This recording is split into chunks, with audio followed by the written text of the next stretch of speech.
हर्षा रिछारिया महाकुंभ के शुरुआती दिनों से ही चर्चा में आई, सुर्खियों में रहीं। उनके साध्वी होने का दावा किया। उन्होंने स्वयं IBC 24 पर अपने साध्वी होने का खंडन किया, अपने आप को शिष्या बताया। उनसे हमने बातचीत की। संगम जो महाकुंभ कॉन्क्लेव हमने उज्जैन में किया था, उसके मंच पर हमने उनसे चर्चा की। सुनवाते हैं आपको ये पूरी चर्चा। देखिए आप वो किस तरह से अपनी फेम को और आगे भविष्य की योजनाओं को लेकर इसमें बात करती नजर आई।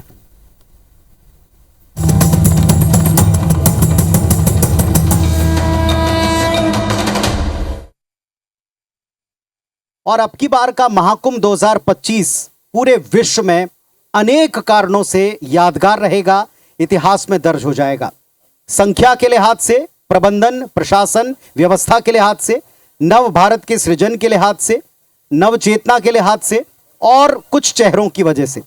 अब मैं आऊंगा एक ऐसे चेहरे पर जिसने महाकुंभ 2025 को सबसे पहले ट्रेंडी बनाया।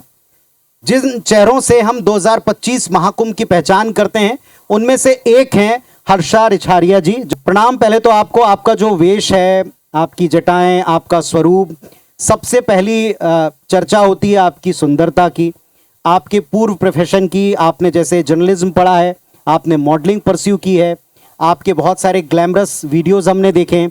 और पिछली बार जब महाकुंभ की धरती से आपसे मेरी बात हुई थी, तो पहला प्रश्न था कि आप साध्वी हैं कि नहीं। महाकुंभ जो गई थी हर्षा, और अब जो लौट कर आई हैं वो क्या हैं? जो गई थी वो क्या हैं और अब जो लौट कर आई हैं वो क्या हैं? देखिए, जो गई थी महाकुंभ में वो हर्षा रिछारिया थी। एक नॉर्मल श्रद्धालु की तरह, नॉर्मल बेटी की तरह मैं वहाँ गई थी। लेकिन मुझे लगता है कि लोगों के प्यार ने, मीडिया के सपोर्ट ने मेरा जो इमेज है लोगों के मन मस्तिष्क में बिल्कुल बदल के रख दिया है। और ये जो इमेज चेंज हुई है ना, ये बहुत ही अच्छी है, बहुत ही पॉजिटिव है। क्योंकि अब मैं जहाँ जाती हूँ तो एक नॉर्मल लड़की को लोग जिस तरीके से देखते हैं, अब मैं उससे दूर हूँ। क्योंकि अब लोग बहुत मान सम्मान, इज्जत की नज़र से मुझे देखते हैं, जो मुझे लगता है कि मेरे लिए बहुत अच्छा है। जीवन में सम्मान बहुत आवश्यक है, लेकिन सम्मान के साथ में व्यक्ति काम क्या कर रहा है उस पर बहुत ध्यान दिया जाता है। तो हर्षा जी कुंभ में जाने के पहले क्या कर रही थी, इसकी कुछ जानकारियाँ हमको मीडिया से मिलती हैं, रिपोर्ट से मिलती हैं। अब हर्षा जी क्या कर रही हैं और आगे क्या परस्यू करने वाली हैं? देखिए, जो मैं कर रही थी वो आई थिंक सबको ही अब पता है। लेकिन अब प्रयागराज में रहते हुए, महाकुंभ में रहते हुए बहुत सारे संकल्प मैंने लिए हैं, बहुत सारे आगे के लिए प्लानिंग्स की हैं। और अब जो मेरा उद्देश्य मैं लेके निकली हूँ प्रयागराज से, वो यही है कि मुझे अब धर्म के रास्ते पे आगे बढ़ना है, धर्म को खुद भी जानना है, लोगों को इससे जोड़ना है और कहीं ना कहीं युवाओं के बीच एक जागरूकता लानी है धर्म के प्रति, ताकि वो अपने धर्म से जुड़ने के लिए, उसे जानने के लिए उसमें ऐड हो, ना कि वो ये बोले अपने ही धर्म पे सवाल ना उठाए, किसी दूसरे धर्म की तरफ आकर्षित ना हो। तो ये मेरा टारगेट है। सनातन को आप कितना जान पाई हैं, क्या क्या जान पाई हैं? आपके महामंडलेश्वर कैलाशानंद जी महाराज जो आपके गुरुदेव हैं, जिनके रथ पर हमने पहली बार आपको एक अलग ही वेश में देखा था, जिसमें सबको ये भान हुआ कि आप साध्वी बन गई हैं। तो अभी आप साध्वी नहीं हैं, लेकिन आप शिष्या हैं और आप संकल्प ले चुकी हैं कि मैं धर्म को आगे बढ़ाऊंगी। तो सनातन को आप स्वयं कितना जान पाएं? देखिए, मैं साध्वी नहीं हूँ, मैं शिष्या हूँ, मैं बेटी हूँ, ठीक है। और रही बात सनातन को जानने की, तो मुझे लगता है कि सनातन खुद में एक इतना गूढ़ विषय है, इतना गूढ़ विषय है, विस्तारित है बहुत। जी बिल्कुल, बहुत ज़्यादा विस्तारित है, बहुत ज़्यादा खुद में मतलब क्या बोल सकते हैं, इसमें गहराई इतनी है कि कोई कितनी भी कोशिश कर ले इसको पूरी तरीके से तो नहीं जान सकता है। और मैं तो अभी बार बार बोलती हूँ हर किसी को कि मैं तो अभी अबोध बालक हूँ इसके लिए, और मैं जितना जान रही हूँ उससे कहीं ज़्यादा जानने के लिए मेरे सामने है अभी। तो मैं कभी नहीं बोलती कि मैंने जान लिया है या मैं जान चुकी हूँ या मैंने बहुत सारा जान लिया, नहीं, मैंने थोड़ा बहुत अभी शुरुआत की है जानने की। और जो मेरी ये आदत है कि अगर मैं थोड़ा सा भी जानती हूँ तो वो थोड़ा सा भी मुझे लोगों के साथ शेयर करने में अच्छा लगता है। मुझे लगता है कि जितना ज्ञान मुझे मिला है, जितना थोड़ा बहुत मैं जान पाई हूँ, वो सामने वाले को भी पता होना चाहिए।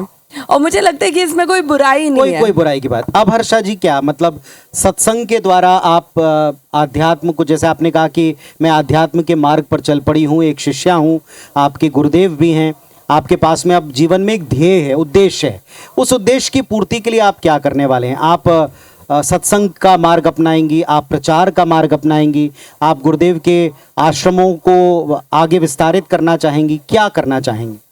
देखिए, और पहली बात तो ये है कि गुरुदेव के आश्रम को मैं विस्तार कर पाऊँ। कई हमने देखे हैं शिष्य जो अपने गुरुदेव का प्रचार करते हैं अलग अलग शहरों में। बिल्कुल करते हैं, लेकिन मुझे लगता है कि मुझसे भी काबिल और मुझसे भी बहुत बड़े बड़े शिष्य अभी हैं जो बहुत विद्वान भी हैं, जो गुरुदेव से बहुत सालों से जुड़े हुए हैं, जो बचपन से भी जुड़े हुए हैं, तो उनके सामने अभी मैं उस लायक हुई नहीं, है ना। और फिर दूसरी चीज़ ये, गुरु को ज़्यादा बेहतर पता होता है कि कौन शिष्य किस लायक है।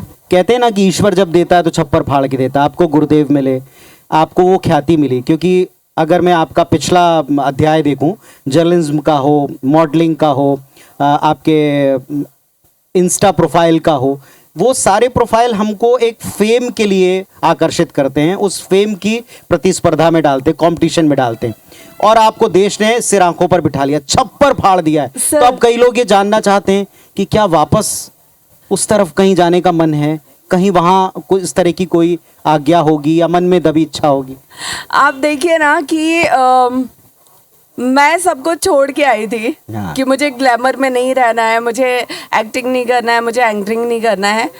लेकिन एक चीज़ मैं और क्लियर कर दूं कि मैंने मॉडलिंग नहीं की है। ये मॉडल का टैग भी मुझे कुछ मीडिया कर्मियों ने दिया है। देखिए ये सारे टैग्स हैं तो सवाल बन गया। तो मैं ये सब साइड में करके और फिर मैं प्रयागराज गई थी कि मुझे अब अपनी ज़िंदगी चेंज करना है और अध्यात्म के रास्ते पे आगे बढ़ना है।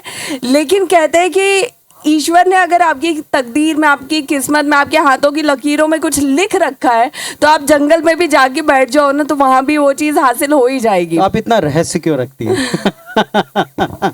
इतना रहस्य क्यों रखना चाहते हैं? तो अगर देखिए, जैसे आप कि गुरुदेव हैं, उनके अनुयायी हैं, सैकड़ों अनुयायी हैं, वो उनके बताए गए मार्ग पर चल पड़ते हैं, गुरुजी की आज्ञा सर आंखों पर। ये बिल्कुल सच बात है, सनातन परंपरा है। लेकिन ये भी तो तय है कि हमने अगर कुछ ठान लिया है, हमने ठान लिया है कि हमें वैराग्य के रास्ते पर जाना है, हमें धर्म के रास्ते पर जाना है, हमें प्रचार के रास्ते पर जाना है, तो फिर हम एक निश्चय कर लेते हैं। वो प्रोफाइल जो आप कहते हैं, जिसको देखकर लोगों को एहसास होता है कि आप मॉडलिंग में हैं, उसे आप हटाना चाहेंगे, डिलीट करना चाहेंगे कि वो भी बना रहे, ये भी बना रहे और सारे रास्ते खुले रहे, इसलिए लोग कंफ्यूज हो रहे हैं। मैंने वो जानबूझ के डिलीट नहीं किया था, मेरे पास ऑप्शन था और कोई भी अपने सोशल मीडिया से इजीली अपने खुद की चीज़ें अपने आईडी से डिलीट कर सकता है, बहुत इजीली, एक क्लिक ही करना होता है जी। लेकिन मैंने वो इसलिए रखा था कि लोग मेरी जर्नी देखें कि हर साल, हर महीने मेरी लाइफ में क्या क्या चेंजेस आए हैं, और मैं हर जर्नी अपनी दिखाती थी कि हाँ अब ये चेंज आया है, अब ये चेंज आया है। तो मैं चाहती थी कि लोग देखें कि एक वेस्टर्न मॉडर्न कल्चर को फॉलो करने वाली आध्यात्मिक कल्चर में कैसे आई है, कैसे वो रास्ता बनाते गई है। अब लोगों ने कब उसे ट्रोल में बदल लिया मुझे नहीं पता, लेकिन ठीक है, वो अगर ट्रोल नहीं करते तो वो चीज़ें सामने भी नहीं आती, वो भी ठीक है। अब एक बात, हालांकि मैं पहले आपसे साक्षात्कार ले चुका हूँ, पूछ चुका हूँ, लेकिन फिर भी कहूँगा कि जब आप प्रयागराज पहुँची, जब आप कुंभ पहुँची, तो इस कुंभ की पहचान में कुछ चेहरे उभरते हैं, उनमें से एक आप भी हैं। इसे आप क्या मानते हैं? ईश्वर का आशीर्वाद मानते हैं, आज के दौर का चलन मानते हैं? लोगों ने इस कुंभ का फेस बना दिया आपको। देखिए, बिना महादेव के आशीर्वाद के कोई कितनी भी कोशिश कर ले, ये मुमकिन नहीं हो सकता कि एक नाम, एक चेहरा, वो इतने बड़े महाकुंभ में जिसमें 40-50 करोड़ जनता आई है, श्रद्धालु आए हैं, जिसमें उत्तर प्रदेश सरकार ने इतनी मेहनत, इतने एफर्ट्स किए, इतनी व्यवस्थाएं बनाई हैं और डिजिटल मीडिया के द्वारा इसको इतना भव्य रूप दिया गया, पूरे विश्व भर में इसका परचम लहराया है। वहाँ पे एक नाम सबसे पहले उभर के आता है, तो आपको नहीं लगता कि ये महादेव का आशीर्वाद है? बिल्कुल, मैं तो मानता हूँ कुंभ ने बहुत सारी चीजें बदल दी हैं। अगर कुछ प्रमुख तौर पर बताना चाहें क्या क्या बदल गया है? अंदर देखिए भीतर? मुझे लगता है एक कहीं ना कहीं जो मेरी पहचान बदली है, मैं भले ही लाख लोगों से बोल रही हूँ कि मैं साध्वी नहीं हूँ, लेकिन बहुत से लोग अभी भी उसको नहीं अपना रहे, उस स्टेटमेंट को वो नहीं डाइजेस्ट कर रहे हैं कि नहीं ठीक है। तो कहीं ना कहीं उसकी वजह से मुझे लगता है कि लोग अब मुझे जिस नज़र से देख रहे हैं वो एक बहुत जिम्मेदारी वाली नज़र है। कहीं ना कहीं लोगों के बात करने से, उनके देखने से ये समझ में आता है कि वो ये जानना चाहते हैं और वो ये देखना चाहते हैं कि आने वाले वक्त में कहीं मैं उनकी उम्मीदों पे खरी ना उतरूं, कहीं मैं कुछ और ना करने लगूं। तो ये बहुत सारे सवाल हैं, ये बहुत सारी जिम्मेदारियां मुझे अब महसूस हो रही हैं जिनको मुझे फॉलो करना है आपने और फॉलो आगे की, बढ़ना है। बहुत सही बात आपने की। यूथ आपको बहुत फॉलो कर रहा है, बहुत आपको पल पल देखना चाहता है कि अब आप क्या करें, अब आप क्या करें, अब आप। यूथ का इतना आकर्षण आपके प्रति ये कुंभ में जाने की वजह से आप देखते हैं, आपके पहले प्रोफाइल की वजह से देखते हैं, क्या वजह मानती हैं इसकी?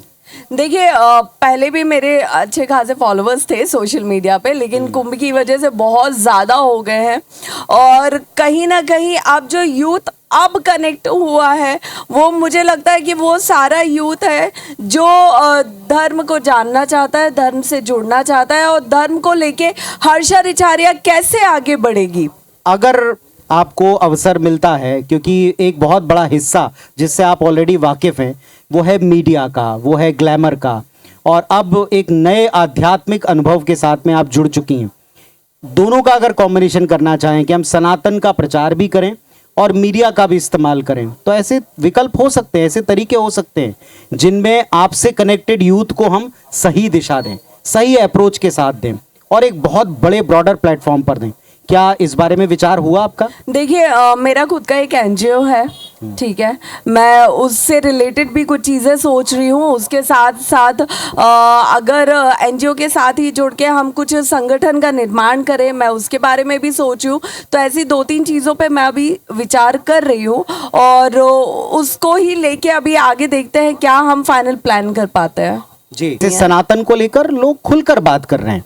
पहले उनके टॉपिक दूसरे होते थे, अब कुंभ में स्नान उनका टॉपिक है, अब साधु संतों का दर्शन उनके लिए इम्पोर्टेंट है। आप सोचिए कि हमारा देश कितना बदल रहा है कि जहां पहले देश के युवा गोवा जाने का प्लान करते थे, उसी तरफ बैंकॉक थाईलैंड का प्लान करते थे, अब वो महाकुंभ का प्लान करते हैं, अब वो काशी विश्वनाथ का प्लान करते हैं, अब वो अयोध्या राम मंदिर का प्लान करते हैं, अब वो मथुरा वृंदावन का प्लान करते हैं। क्रेडिट किसका है? ये हमारे देश के सरकार का है। ये मुझे लगता है देश की सरकार का है, क्योंकि जब सरकार बदली वहीं से हवा का बदलना चालू हुआ। आपका उज्जैन से भी बड़ा कनेक्शन है। हमने जहाँ तक अगर मैं सही हूँ तो संभवतः 2004 में आपकी फैमिली आई और यहाँ स्नान ध्यान किया और उसके बाद फिर भोपाल में जाके बस गई। शायद साल आगे पीछे हो सकते हैं। क्या हुआ, वो क्या तजुर्बा रहा? क्योंकि आपका तो कुंभ से कनेक्शन मुझे लगता है खुद महादेव ने जोड़ रखा है।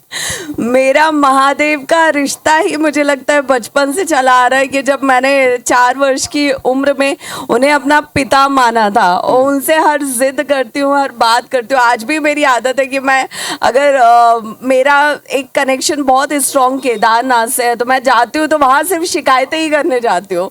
तो मुझे ये लगता है कि वो वहाँ बैठ के मेरी सुन रहे हो, वो लिटरली सुनते हैं। तो यहाँ से उज्जैन से मेरा बहुत पुराना रिश्ता है, क्योंकि जब हम गांव में रहते थे, उससे झांसी में रहते थे, वहाँ से फिर हमें कुंभ में आए उज्जैन के अंदर 2004 के आसपास की ही बात है। और यहाँ पे जब हम आए तो हम पलट के कभी घर नहीं गए। हम भोपाल शिफ्ट हो गए और वहाँ से हमारी लाइफ चेंज हुई, हमारा भोपाल में एडमिशन हुआ। देन उसके बाद 2016 में दूसरा कुंभ और वहाँ से मेरा काम बहुत ज़्यादा ऊपर चला गया, बहुत ज़्यादा हाइप पकड़ा। तो जब जब मैं महाकुंभ में आई हूँ, महादेव ने मुझे बुलाया है, तब कृपा भी उन्हीं ने दिखाई है। बहुत अच्छी बात आपने की। अब एक और एक्सपीरियंस जो आप अभी महाकुंभ में करके आई हैं, आपने कहा कि हमें उससे सीख लेना चाहिए। बहुत सही बात। तो ऐसी क्या सीख है? क्योंकि अब बहुत वक्त नहीं बचा। 25 में 2025 में हम बैठे हैं, 3 वर्ष अभी हमारे पास में। इंफ्रास्ट्रक्चर तो गवर्नमेंट डेवलप कर ही रही है, महाकाल लोक बना चुकी है, सर्किट डेवलप हो रहा है, रोड्स और इंफ्रास्ट्रक्चर आपने देखा है कि पूरा शहर एक तरह से कंस्ट्रक्शन में है। महाकुंभ के बाद में अब सिंहस्थ कुंभ की तैयारी में। Now what? अब उस सीख का यहाँ कौन सा हिस्सा आप इम्प्लीमेंट कराना चाहेंगी? मैंने वही आपको बताया ना, एक तो ये वीडियो बनाने वाला, दूसरी चीज गवर्नमेंट के स्तर पर आप कोई बात कहना चाहेंगे? दूसरी चीज की सबसे ज्यादा लोगों तक हमें डिजिटल मीडिया के थ्रू, सोशल मीडिया के थ्रू ये बात समझानी होगी कि जो भी व्यवस्थाएं हैं वो आपके लिए हैं। कोई भी व्यवस्था सरकार के लिए या सरकारी लोगों के लिए नहीं होती है, वो आम जनता के लिए होती है, ताकि वो सकुशल दर्शन कर सके, स्नान कर सके और सकुशल अपने परिवार के साथ वापस रवाना हो सके। कभी भी सरकार ये नहीं चाहती, कभी भी कोई भी ऑफिसर ये नहीं चाहते कि आप यहाँ आके अपने परिवार को खो दें, किसी का परिवार उजड़ जाए, ये कोई नहीं चाहता इस धाम में आके, तीर्थ नगरी में आके। तो वो सब तभी मुमकिन होगा जब आप खुद उस व्यवस्था को बनाए रखने में हिस्सेदारी समझेंगे, आप खुद उस व्यवस्था को अपना समझेंगे, आप खुद उस व्यवस्था के प्रति अपनी जिम्मेदारी समझेंगे। हम कहते हैं कि विश्व गुरु बनना है तो ब्रांड यूपी उभरा है इस महाकुंभ से। योगी आदित्यनाथ उभरे हैं, शाइन कर रहे हैं। एक ऐसे मठ और महंत की भूमिका से प्रदेश का नेतृत्व करना, प्रदेश का नेतृत्व करते करते विश्व के सबसे बड़े, इतने बड़े आयोजन का नेतृत्व करना, लीड करना, उनके बारे में आपका अनुभव और मंशा क्या लगी? देखिए, योगी जी जो है माननीय मुख्यमंत्री उत्तर प्रदेश, उनके बारे में तो जितने शब्द कहे जाएं उतने कम है, क्योंकि वो मैंने देखा है, वो लोगों को सिर्फ श्रद्धालु समझ के नहीं, वो अपना परिवार समझ के सबके लिए व्यवस्थाएं देखते हैं। और जिस तरीके से उन्होंने इस पूर्ण भव्य महाकुंभ को संभाला, इसकी बागडोर संभाली है, तो वो काफी प्रशंसनीय है, इसमें कोई शंका नहीं है।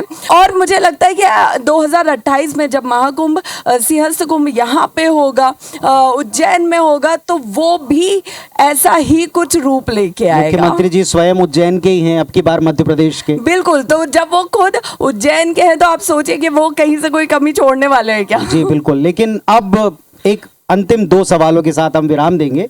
पहली बात ये कि महाकुंभ से लौटकर स्पिरिचुअल एक्सपीरियंस कर चुकी हर्षा, क्या अपने फॉलोअर्स को और यूथ को कहेंगी? क्योंकि बहुत से लोग सिर्फ बाहरी आभा मंडल, बाहरी खूबसूरती को लेकर चलते हैं। बहुत हद तक हम भी इसे फॉलो करते हैं, अच्छा लगता है कोई खूबसूरती की प्रशंसा करे, लेकिन एक इनर स्ट्रेंथ, इनर ब्यूटी, सनातन की शक्ति, वो शांति, वो आध्यात्म का सुकून जो हमने आपके चेहरे पर देखा, उसको कैसे युवा अपनाएं? उसका अपना क्या आनंद है, उसका क्या मजा है?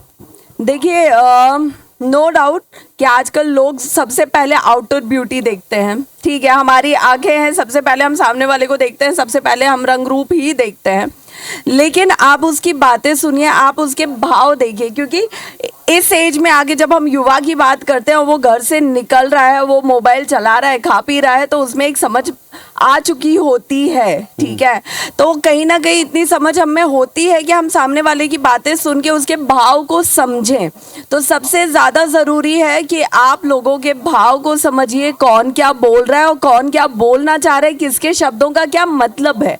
आप शब्दों को मत पकड़िए। दूसरी चीज़ कि आपके हाथों में ना एक बहुत अच्छा हथियार है, जिसे हम मोबाइल भी कह सकते हैं या सोशल मीडिया भी कह सकते हैं। आप उससे अपनी खुद की जिंदगी बना सकते हैं, बिगाड़ सकते हैं, दूसरों की जिंदगी बना सकते हैं, बिगाड़ सकते हैं।